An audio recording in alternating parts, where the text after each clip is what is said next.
right, welcome back to another episode of Over the Shoulder. Now, before we get into today's guests, you know what you have to do. You have to like, you have to subscribe, you have to share, you have to comment.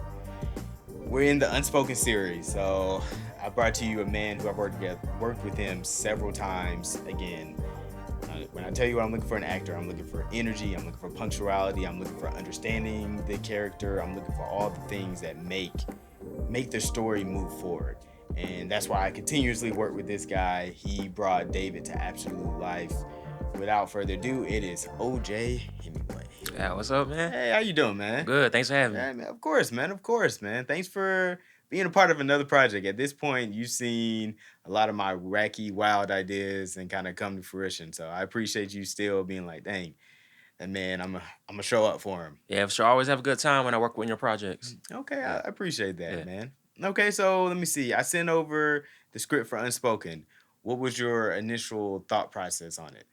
Yeah, when I was looking over the character of David, it was just like somebody that's going through something like all of us have a heartbreak, whether it's like somebody cheating on us or just a regular breakup. Everybody's had a heartbreak. If they say they haven't, they lying. So there's always something to pull from when you get a character like that that's going through something painful. Okay, so what in particular, when you were trying to like get in the mindset of David, like what did you start to like try to channel and like to bring out these type of feelings? Because anyone could be like, I'm cheating. Yeah. Okay, that's a certain type of like heartbreak. But what did you in particular want to be like? I want this character to feel like this. Yeah, just like the pain of losing something that he doesn't want to lose. Mm, Because throughout the whole thing, he still wants to be with her, even though like she cheated on him, like pregnant with another dude's baby, mhm. But he's at the end of the day, he still wants to be with her. He's still fighting for it. So we've all had that situation where we want to be with somebody so bad, but like it's a messed up situation. So just kind of pulling that energy.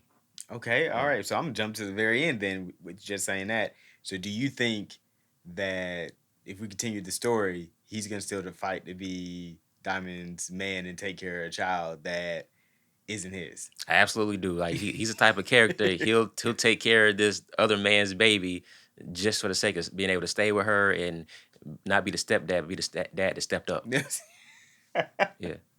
Okay, okay, I could definitely see that for his character.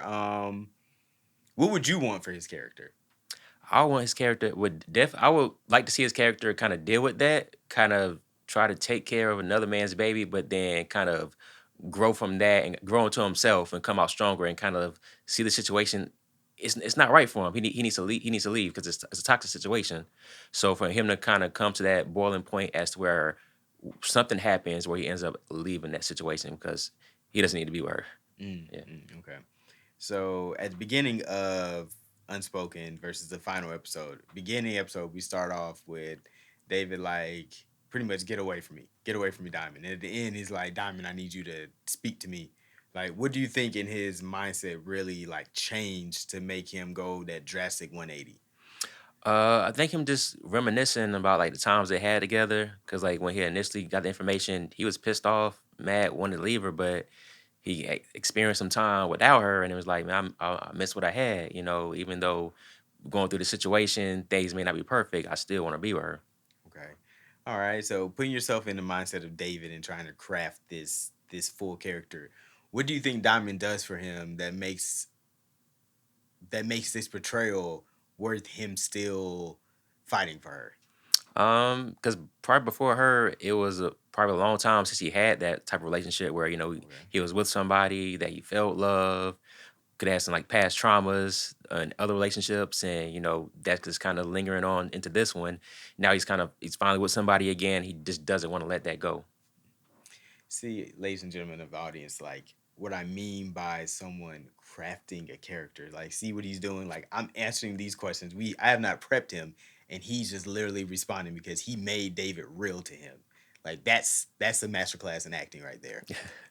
So I definitely appreciate that. Okay. Okay, so in terms of this character versus other characters you played, have you played like a character like this before? Not a character that got cheated on. Yeah, not yeah. None of my characters have experienced this type of heartbreak, but I've been in films where characters have dealt with heartbreak. Hmm. I was just like on another end of it, like the best friend or something like that. Gotcha. Okay. because I know with this character, I was looking. First of all, I don't think I've ever written a character with your dialogue that you really had to cuss before, Mhm. because I've never heard you cuss in real life. So I was like, when I started writing, I was like, your opening scene is how the fuck, Yeah. and I was like, huh. I was like, man, I wonder if you gonna say something about it, but then you just showed up and you were like, F bomb dropped, and I was like, dang, Yeah.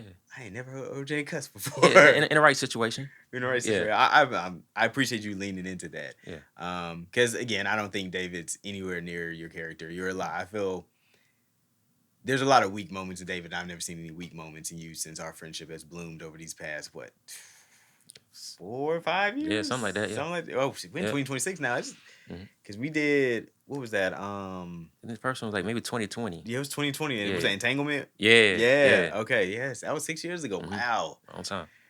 Hey, we locked in. We Yeah. locked in, OJ. For sure. Okay. So let me ask you this: when you go back and you looked at, like, we just watched all the episodes and you looked at Unspoken, what were your thoughts on this series as a whole? Yeah, I thought everything came together very well. I feel like each episode cut off at the appropriate point to make the viewers want to know what's happening next. Every episode like moved forward the storyline, shot very well, everybody performed very well. So I think everything came together very crisp. Okay, and so what you actually think about, again, there's a difference between when you see the story on paper versus now it's real. It's this image with the sound, the score, everything. So would you think the script versus how it actually was executed? Yeah, actually came together very well, because some scenes I couldn't tell whether like it was happening in continuity or there were flashbacks. But when seeing it all put together, it really makes sense. Okay, perfect, perfect. Because that's always the hard part. Did you execute on the script? So appreciate you saying that. Yeah. Okay, so when you watching the episodes, what was maybe a scene that really stuck out to you? Definitely the scene where I guess the two ladies they were in the I guess the house together and kind of going over like the problem she was having with her man and not knowing that her best friend is the one that is the problem and just seeing her react to her friend going off about her man and just the energy and her just sitting back in the chair like yeah Yeah, yeah. kind of go acting small because she doesn't want her friend to suspect anything from her. So that was definitely something that stuck out to me. And also the scene towards the end, where they're confronting each other outside and not knowing it, like, because she had the knife in her hand. So the whole time doing film, like, is that knife gonna slip? Is she gonna get too much in character? Shout out to Varshay for not Yeah, letting the knife slip because we were all concerned on set. yeah, I took this. I was like, we're gonna practice without the knife. Here are some clamps.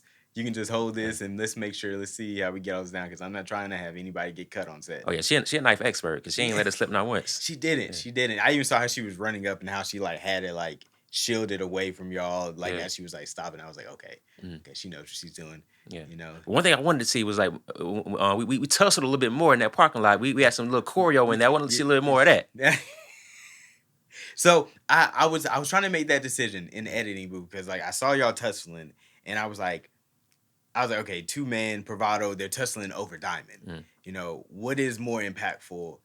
Is it seeing y'all tussle or seeing the reaction of the two women? mm, And I'm very big on, I think reactions tell the better story than actually seeing what's happening. yeah, Because like when y'all start tussling, you already like Diamond's in the state, she's already hyperventilating. She's this and that. She don't know what she's gonna do. She's pregnant. The dude she cheated with is yeah, here. Her best friend is upstairs. You done just knocked on the door to entered in. Like her whole world has been really turned upside down in this moment. And then y'all come out, y'all about to fight. And like I think Ty did a really good job of just executing the emotion of the gravity of that scene. So I was like, I gotta turn the yeah, camera to Ty.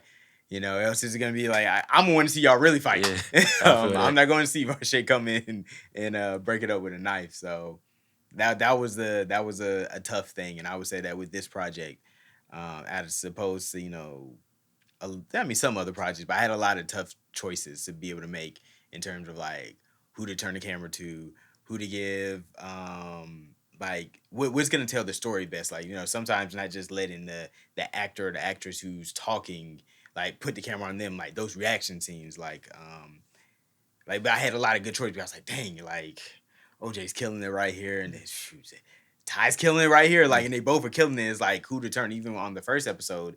Um, like with the scene when you walk away and stuff, it's like, again, it's like I wanted to see that you slap her hand away, but then when you slap her hand away, it's like you give her a really good reaction, but she gives like that heartbroken reaction. And I was like, I gotta turn the camera to her Yeah. on that one.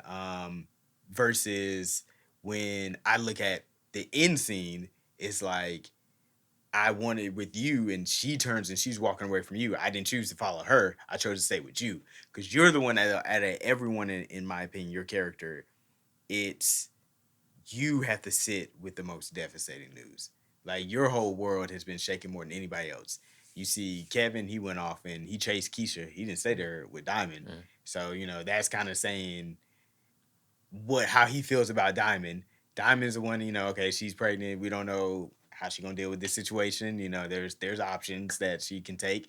But it's for you, it's like you knew from the get go of this story what Diamond was doing. You saw in episode 3 that you had evidence of what she was doing, and it's like you still said, "Hey, I'm gonna leave," and then you pulled back and you made again another 180. Your character to me had the most like range in what's his. You could tell like, and again when I was writing it, and being someone I have been cheated on before, it's like you go through extremes. It's like I go from left to right to left to right. It goes from I love you to fuck you real Yep. quick.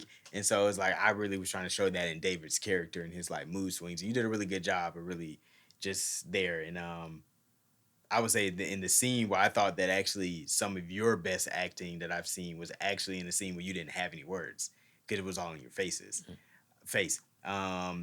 It was episode 6 when he's walking out and he has to see the Pregnancy test. pregnancy Yeah. test, and I was just like, you have no words that episode, but the episode I wanted to see you the entire time.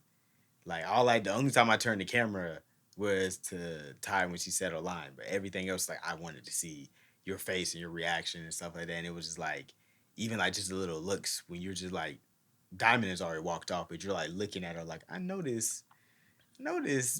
Like Yeah. she not only did she cheat, is she pregnant, but then it's like in my mind, if a guy sees a girl with a pregnancy test and he's immediately gonna go into calculation mode, like, when's the last time me and her did I Did it slip off that night? Did I like put it on? It was, like yeah. we were drunk that time, like Yeah. all of those things. So and I saw that in your face. Mm. I saw it in your face and I saw you saying you still chose to leave. So I appreciated the decisions that you made in facial expressions. And when I direct, I tell people like the words are great. We need the words, we need the dialogue, but I need to see it in the eyes. I need to see it in the faces. I need to see it in the moments where it's the mute notes, where it's like there's not something that's going on, it's something that's happening, if that makes Yeah, sense. because I was thinking about what I would say to myself in my head as that was going on, and it's like the expression just came out as I was having a conversation with myself internally. Yeah. Okay. Yep. And then I'll say another episode into episode 5, with you just the sit back scene and stuff like that. I really did feel the a person going from nostalgia to heartbreak. It kind of reminds me of the J. Cole song "Hello." And he says, shit seems so bad when you look back." Or no, shit seems so sad when you look back. So Uh, it's like you're looking back at these happy memories, and now it's so sad mhm. because like those memories are no longer happy. And it reminded me of that. As I was like editing and putting it together, I was like, yeah, I felt like the song "Hello," which again, that was something I was like, yeah, that's the mood of that scene. Yeah, it always happens. At a heartbreak in your car, listening to some old R&B music, thinking Music, thinking about the slight old rain times, going, rain happened. Hey, Yeah, listen. having one of them Carl Thomas moments, just leaning Hey, back. listen, you had the beanie on. You could have just hopped out and gave Yeah, a nice little R&B song. But yeah, nah, you did a really good job with that character and everything. So I guess let's turn it to like production and process because me and you have worked together so many times. So when you looked at me as a director versus all the other times that I've directed you, did you see any growth? Did you see any? Did I take a few steps back? Like, what were your feelings for all of that? yeah, I definitely see growth every time. Like it's like the time management. I guess that goes with the cast and crew that you have. Everybody's showing up on time for the most part. Able to stick to schedules. Yeah, yeah. Yep, and able to pivot when something comes up. You want to change something because I know we added a scene at one point and Oh able yeah, just we to had a whole pivot. episode. Yeah. Yeah, and just get that taken care of really seamlessly. He had a lot more equipment. He had like a big wagon full of equipment now. I guess like the money racking up for you. We ain't gonna talk about that on the podcast. So I don't put you out there, but yeah, you're doing real good. I see. I appreciate Yeah. you. It was a good 2025. All right. But yeah, we actually did. We did add an episode. In the writing process, that episode 6 was not in the script.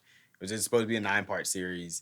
But then I realized that again, it was your character that actually inspired me to write or mentally write another episode.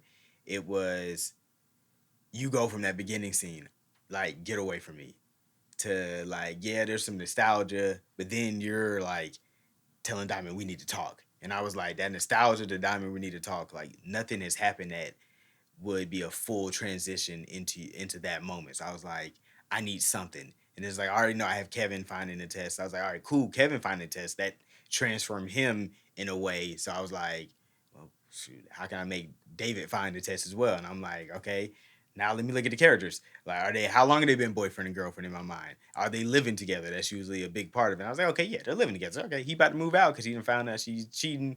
That makes sense. And it's like, okay, on his move out, I'm gonna go ahead and let him see the test because obviously Diamond's a little sloppy because he was able to follow her and find out she was cheating. Typically women aren't sloppy like that. When they cheating, we the last people to She know. left the test in the bag, like right there. Right there, right there. She's about to go over to Kevin's house Yeah. and take it. I'm just like, okay, all right. So, I appreciate you and the rest of the cast and crew being like, hey, we got to film one more whole episode because that could have, that's more time and everything. So I do appreciate the flexibility y'all had with the time. Yeah. Like I said, that last night this was like 2 a.m. Yeah. 2 a.m. in the rain. Exactly. In the cold rain too. I try not to pick cold nights. I really do. I don't know why it keeps being the coldest every night is cold. Every night I shoot with you, it's cold. I really try. I don't like. And it was hot like the next week. It was like I feel like if I wouldn't have shot like last week because it was so beautiful last week, but then this week I was like, oh man, I feel like I want to do a project this week when it's about to get 18 degrees below. So I appreciate y'all. I appreciate Ty in that cold, not wearing any sleeves. I was like, because one of them scenes supposed to be in the spring. Like I don't know if we can pull off. It's gonna be in the spring. I started this thing. I was like, why is it in the spring? I was like, I could do some color grading to make it a little bit better. But I was like, I don't want y'all to be cold. Yeah. I'm very big on like there's a level of comfortability that I always want my actors and actresses to have on set. Unless it's like it has to be spring. Then it's like, okay, hey, listen, I'm sorry, it's 20 degrees and I need you in shorts. I'll make sure we get some leg warmers for you in between takes. But yeah, no, I appreciate that.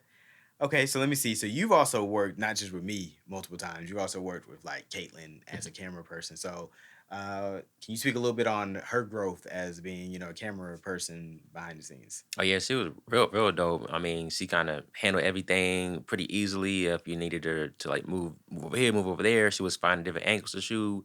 Kind of what works best for her. It's like as far as moving around different scenes, she was able to get that really smoothly. Okay. So you thought all the shots looked real smooth and it came out pretty well. Okay. You didn't have to do like multiple takes because anybody was messing up. It was real smooth. It was. It was.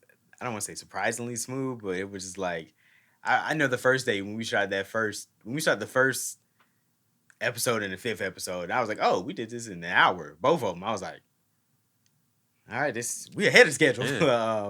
And then we immediately got behind schedule, and that's how that goes. Yeah, you weren't here at the house when let me see, we had a lot of lighting situations that we had to make work for the. That she was the main thing, getting the proper lighter. Yeah, 100%. Yeah, episode 4, episode 7. Yeah, and episode 2, those were the hardest lighting situations. Those episodes took the longest to do, and we did all of those. Use everything inside somebody's house, getting their lighting right. Yeah, even like that's why I said I knew like I was telling people I brought in Tati to like help you guys try to like get more in character. I knew number one we were about to shoot that final end scene, and like that's the culmination of all of the emotions are at the highest. So I wanted to make sure that I had somebody there like trying to coach each of you through the different emotions that you're going through. And I knew I wasn't gonna be able to do that because I'm at a different location. I'm like, I'm gonna have to be helping dress up these lights, and I need to make sure it was gonna look a certain type of way. So I hit up Tati and I was like, "Hey Tati, you read?" She read the project. She gave feedback on it in the very beginning, so I knew she was familiar with the source material. And she was like, "Yeah, I would love to." So actually speak a little bit about Tati coming in to help you bring out some of the character emotions of David. Yeah, we were just going back and forth with each other, kind of talking about our character relationships with each other, and just kind of digging in that backstory, like how long we've been together, why am I with her, what do I think I'm gonna do, after this ends, like going forward, am I gonna stay with her, am I gonna leave? So we kind of just talked about that to kind of really dig into like David, who he is, and like how he thinks. Okay. Did you have any epiphany moments with that conversation? Yeah, the epiphany was like David is like what you may call a simp. Yeah. He just is gonna be with this girl through thick and thin for right now. No matter what she does, he may get mad and storm out for a little bit, but at the end of the day, he can come back to her until he like kind of grows in himself and like finds that self confidence to move on and knows his value. Mm, mm, okay. Okay.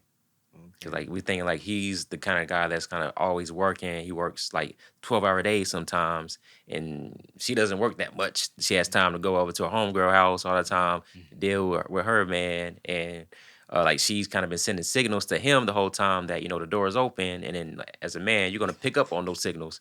So he picked up on those. They hooked up while David was out working. Just thinking nothing about it. Mm, mm. Okay. So let me ask you this question about David. David, episode 5. He's sitting back on a bridge and he has not had a good day and he's thinking about leaving the country Mm. and just packing it up, giving it all up. What would you say is happening in his life at that point? Yeah, so at that point, he just feeling like alone because he's had like past relationships that didn't work out. It's been a while since he's been in one. He's dealing with work, having to do heavy hours, things not going right for him, and then just things is going on in USA in general. He's just kind of fed up at a boiling point, and then now she comes along. That's kind of like a bright light, and kind of like brightens up his day. Somebody's interested in him. All right, now something might be going right in his life. So I think like she came in at the right time, and he just kind of attached to her, and then ever since then, he just like she can do no wrong in his eyes. Again, ladies and gentlemen, do you hear how he's answering these questions? It's because he thought about this beforehand without me giving him the questions. He just thought about this as a character. Yeah, So I love yeah, that. I love that, OJ. yeah. I But so appreciate I write too, so I kind of get always get into the character's mindset whenever I it. write a character. So Mm, it's kind of easy for me to kind of like think like what's the character doing in this moment? What got them there, what their backstory is. So I always think about that when I get a character. okay, that makes sense. Yeah. Okay, let's shift a little bit away from David and we're going to go to OJ. All right, so tell me some of your goals as OJ the actor. Yeah, definitely. I want to write a feature. I want to Right. write, act, and produce a feature. Okay, so you want That's to my be the goal. star.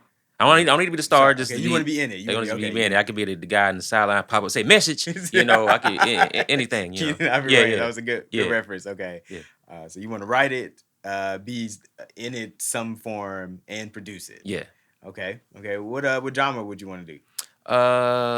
Either comedy or thriller. Okay, Yeah. okay. That's the okay. It That's depends. It it. depends what kind of mood I'm in when I'm writing it. Okay. Yeah. Do you typically write comedies or do you typically write thrillers? I think I've written more thrillers than comedies. Okay, Yeah. okay, Yeah. okay. Because I could see, I don't know. I could see the opposite actually. I could see like I I feel like could it's easier for me to write com- more comedy, so mhm. that's why it's like a challenge with thrillers. Thrillers, So yeah. yeah, Okay, that's why because I'm that's why I probably was do it more. saying I'm pretty easy for me to write a comedy as well. Hmm. It's pretty easy for me to make somebody laugh. Like I knew, okay, Kevin in the episode 7 made that little face, and this audience is gonna laugh right Hmm. there. But when you laughter is an easier emotion to tackle than sadness, anger, and all that. So I'm like, let me, or even like mystery, fear, all that. Hmm. So I was like, I love me a good horror film. But so I usually tend to steer towards those type of films. Like this is actually my first like real big, not my first real big drama, but like and like this is more like soap opera level drama. It's like, oh, okay, we're cheating, the stakes feel so high, she's getting pregnant, all that. So there's like a first twist on that. Okay, so have you already started writing in this feature I or? haven't started, but that's a goal of mine. I'm gonna definitely knock it out at some point this year. Get it done. Okay, But my deadline is by November. okay, that's Okay, give a good myself some deadline. time. Yeah, Okay, because how many shorts have you written? I've written a lot. Probably like 5 short films. 5 shorts. Yeah, How many have you produced out of those 5? 4. 4. Yeah, Okay, yeah, yeah. So yeah, you're pretty yeah. efficient. And how long you been doing this for? It's been about 6 years now. 6 years. Yeah, Okay, so you pretty much like a short film a year, yeah, and then you get it produced. Yeah, that's it's about a good timetable. Okay, yeah, yeah, it's time for feature. yeah. It's time for feature. Okay. Do you have any ideas in mind that you wanna do for this comedy or this thriller? So I got a couple in mind. One's like a rom com. One's like a straight comedy. I want to get like a horror thriller idea to kind of just put in the mix there and see which one I really want to go with. Okay. Okay. Oh, man, I'm excited. I'm excited. Please feel free to send that over Yeah. when you get that done, because I'm pretty interested to see how your mind works from a writer standpoint. Because I don't know, writing versus acting to me are they're the same, but just from different lenses. hmm Well, how would you describe the difference between those two? I feel like with writing, um, for me, it flows. I guess if writing flows a little bit easier for me Hmm. because I can just get into a groove and I can just bang out like a short in like maybe like 2 days Hmm. and not really have to do too many rewrites. I just kind of get into the voice, so like the characters that I want in the script. And with acting, I guess you have to. It's like it's a team sport because you can't just do it by yourself. Hmm. You got to work off of the other actors. Make sure like your backstories for each character is kind of aligned, so that way you're portraying the right relationships. Hmm. So I guess that'll be a little bit more harder, Yeah. and especially like, when you're trying to portray an emotion, you got to really like dig deep to try to pull those emotions out. So it could be like a little more taxing. Mm, mm. That's fair. That is hmm definitely fair. hmm Because I know the thing that I first started struggling with when I started acting was it was like I had lines memorized. I knew how I wanted to execute them, all that stuff, and I don't know why I didn't take in consideration that I'm gonna have people in the scene with me who are gonna be giving their own takes and their own energy and their own emotions. So allowing myself the flexibility of not delivering the line how I wanted to, but delivering the line like based upon the reaction or of the other character and like going back and forth. Like that was something I was like, oh wow. Like I had this one scene, one of the first time I really acted was against it was I was playing like the hero and then Stanley was playing the villain character. And we would literally had a moment where we were like at a desk, like bravado against hmm bravado, and it's like right there. And I remember I felt we were not touching each other, Yeah. but I felt this energy like literally pushing me back. And I was like, wait, And it was like, so I felt like I had to get bigger. Mhm. And that was like my first time. I was like, wow, like I had never felt like this is like, okay, like it is a give and take when you're acting versus writing is like, it's a dictatorship at that point. There's no Mhm. giving. It's like, hey, whatever I decide the character's gonna do, the character's gonna do. Whatever I decide the scene is gonna be that. Um, I would say the hardest thing about writing though, I think is the world building, making it feel real. So Mhm. even going back to unspoken, like making David and Diamond's relationship feel like okay, these two are two people who are in a relationship. Keisha and Kevin. These are two people who do live together and they do have those mannerisms. Like building that chemistry in terms of the writing, I feel like that's like one of the harder things to be able to do. Mhm. So, yep, yep, yep, yep. All Yeah. right, all right. It's definitely fun. Directing is something I would definitely not trying to do at all. Cause Why not? that seems like taxing. That seems a lot. Okay, It's okay. good. I'm trying to think. Writing, acting, directing. Directing. Directing. You got to have the biggest and smallest personality. Mm, Meaning that biggest because however many people in terms of crew, actors, all that stuff. Let's just say every person gets one energy point. So if you have 10 people, that means 10 energy points. That means as a director, you got to show up as 11. mm, So if you have those big people on set who are already a 5 and a 6, it's like you got to be even bigger. You have to have the potential to go bigger at all times, but you also have to be the smallest because you have to realize that like everyone is here servicing your vision. So there's a level of collaboration and humility that you have to like kind of pull yourself back at all times to hear okay what your DP is saying, what your AD is saying, what your actor or actress might be trying to put in the notes. So again, that disparity of going from smallest to biggest, that's like the hardest part. yeah. So um, I'm pretty good at doing that, and I'm pretty good at filling in. Like I'm pretty good at being a chameleon. Like I can be what I need to be in the moment, just in real life. So like I don't have to be the leader. But I can. I'm always equipped to be the leader if need be. So that's why the biggest thing I'll say the hardest part with directing, but I'll say it's fun. It's so much fun directing. When you're seeing the shot, when you're in the moment, just talking to the actors and actresses, especially if you're the writer director Mm, combo, when you yeah. get to see like these are your words, and you get to see and yell the action and then see them bring it to life, like I don't think there's any greater feeling I get really in just life. So I think I said on somebody else's podcast, I think it was like Sydney, is that when I'm like writing and producing a final product, it's like that's the closest I feel to God. It's like that creation process and just seeing birth something. Yeah, just birth. This is how. That's the only thing. Like, is man, we can't do that. So this is like actually birthing something. It's like, oh, I feel like UnSpoken is like my child that now like grew up and like now that I released it, it's like, okay, get out my house. Yeah. Go. You graduated. Get your own job. Oh man. Well, let me see. Okay, final question, OJ, is between me and you, like, what is a future project you would like to see us work on together? I would definitely want to do a horror. A horror, okay. Yeah, I remember our last project was like kind of had horror-esque feel to it, but definitely I love to get into that mode again, like something like gory, somebody getting killed, somebody dying, just some slasher. Oh, you want a slasher joint? Yeah, okay. See, I've never been in a slasher joint. Yeah, that might be fun. Yeah, that mean a slasher joint. I'm not mad at a slasher joint at all. Okay, yeah, it's fun. I did one time because we like rented out a cabin in like Blue Ridge. We shot like the whole film at one night. Okay. Yeah. It was fun. Okay. Yeah. I've actually slasher. That would be fun. That would be fun. A slasher. Okay, I gotta come up with a good villain. Yeah, there's like a bunch of black people doing at a party together. One start dying, one after another. Like, hey, what's happening? Yeah. Okay, I like. And see how black folks react in these situations are different than other ethnic groups. That's very true. So that contrast. Yeah. That's very true. Y'all ain't seen Kevin? Like, it's been a while. Yeah. Let's get up out of here, man. Yeah. Movie over 25 minutes. Lights flicker one time. Oh, no, it's time to go. Yeah, it's time. Yeah, they got to be a short because, black people going to solve the situation within the first 15 minutes. We got to be trapped. We got to be trapped, but we can't get out. Yeah. Like it's one questionable act. It's like, all right, that's strike one. You only get 2 strikes.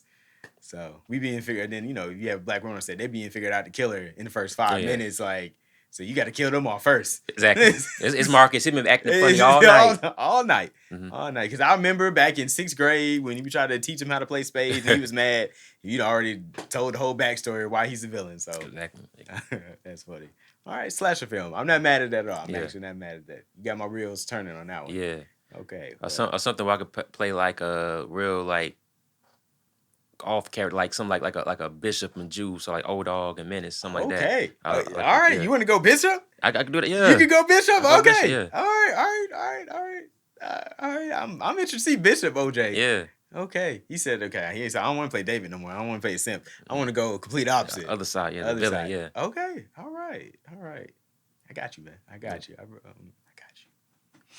All right. Well, OJ, as always, man, I appreciate you coming on the podcast, just chopping it up with me, man. I appreciate you portraying David and bringing him to life, man. I appreciate always love, support that you just, I tell people like, a like and a comment goes very far further than most people see it, man. You always are just, you just always are there supporting. You're always there showing up. You're always there showing up with a high level of energy, punctuality, and just I don't know, just greatness, man. So I appreciate that so much, man. Appreciate it. Yeah. All right, guys, we just chopped it up. Me and OJ, man, I'm pretty sure you're definitely seeing him on the podcast again for another future project part of this slasher film that we're speaking about. But before we get out of here, you know what you got to do. You got to like, you got to subscribe, you got to comment, you got to share. We're in an UnSpoken series season right now. But who would you want to see on this couch? Who haven't I brought on that you want to see them speaking about their role and how they brought the character to life or what they did behind the scenes? And as I always say on Over the Shoulder, that's a wrap.